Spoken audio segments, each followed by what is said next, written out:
at all. It's occasionally used for exhibitions, but it's actually a research library. The reason is that everything here that looks like a book, which you can't touch, by the way, is almost certainly not a book, not in the conventional sense.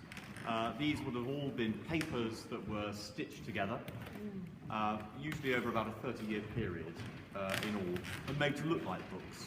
So you can literally open up one of these and it will be somebody's bar bill from, say, 1610, next to an inventory for the kitchen from 1640, next to something that Charles I wrote but never published in 1642, and then maybe something else from 1700, and then somebody just stitched it all together, and that's that.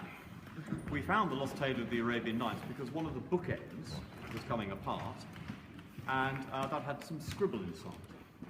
And of course nobody would have understood what the Arabic was, so they just stuffed it in to bulk up the book.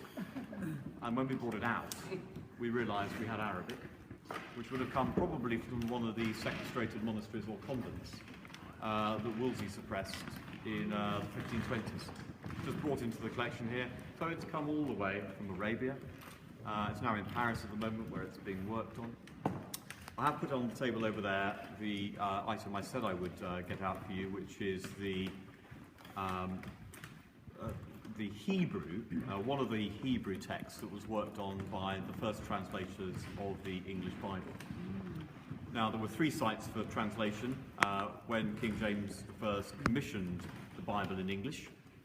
The translators were in 3 teams: London, Oxford and Cambridge. And they divvied up the scriptures between them, rather randomly actually. So somebody got the Gospel of John, somebody else got Mark. So some of the Old Testament came here, as well as the Gospels and the New Testament epistles.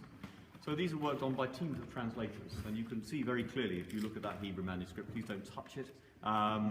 But actually, people have done their annotations in Greek, Latin, Hebrew, English. They've written notes to each other. It's just like track change today and comments. It's exactly the same, but done in pen and ink.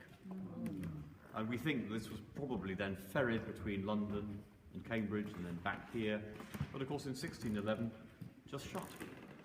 Never opened again, literally till about 2.5 months ago, when we found it quite by accident. So it's a discovery for us. And it's just being digitised now. There's a nice Russian foundation that's interested in making this accessible to the wider world. So that will all be digitised in due course, so you'll be able to look at that without necessarily coming to Oxford. I'm about to say, better to come to Oxford. So, this is the kind of library you see in Harry Potter. But it is an extraordinary space, isn't it? Yeah. And I think it's the largest library of its kind in Oxford, but that's by the by. But there we are. We ought to do a team photograph, and then you ought to get some lunch. So how are we going to do that?